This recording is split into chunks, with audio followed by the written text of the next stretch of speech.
Hi, I'm Shiv Glani. Thanks for checking out our Raise the Line interview series, in which me and my co-host, Osmosis Chief Medical Officer Dr. Rishi Desai, explore how to strengthen our healthcare system with some amazing leaders in medicine, technology, education, and government.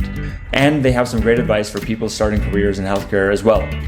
I hope you'll watch these highlights and then go listen to the full podcast interview wherever you get your podcasts. Hi, I'm Dr. Rishi Desai, and today on Raise the Line, I'm happy to be joined by Dr. Aseem Desai, my last name namesake. Dr. Desai is a cardiac electrophysiologist, a physician specialized in heart rhythm disorders and irregular heartbeat treatments.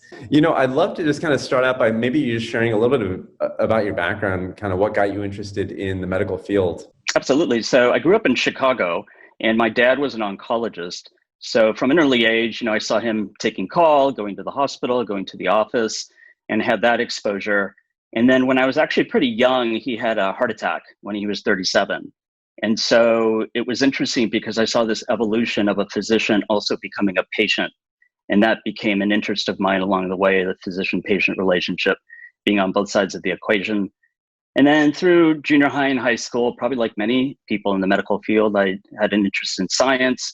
And then along the way, I really became interested in just general technology. At the time, it was more about computer technology, and we use quite a bit of that in our field in electrophysiology today.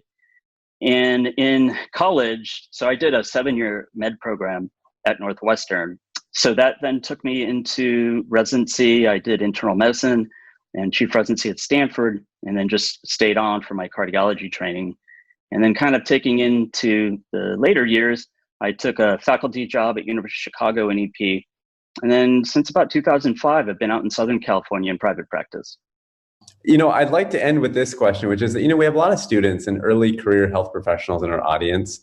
And you obviously have a very illustrious career. I mean, you got to where you are, obviously, because of a lot of hard work, a lot of opportunities.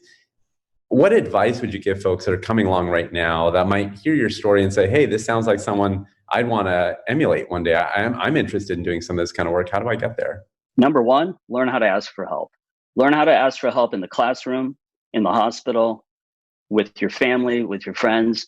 It's critical. That getting humble is a really hard thing to do. And for me, it took getting burnt out. Like I realized I hit so hard that it opened up my eyes to what I needed, that I needed all these self-care kinds of things. So for your listeners, number one would definitely be learn how to ask for help. You're doing such a noble thing. I mean, medicine is still one of the most noble professions there is, and it always will be. And I'll admit, I was going to quit medicine multiple times in my career, multiple times.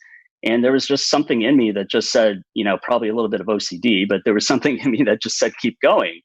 And my gosh, I would have felt terrible now. I mean, I just love what I do. But I would just encourage people, when you do feel like giving up, that's where you need to reach out to your tribe, figure out who's in your tribe. And there's going to be a lot of people that'll say, don't do this. Like people told me, don't be a doctor. My dad told me, don't be a doctor. That's a classic Indian dad thing to do.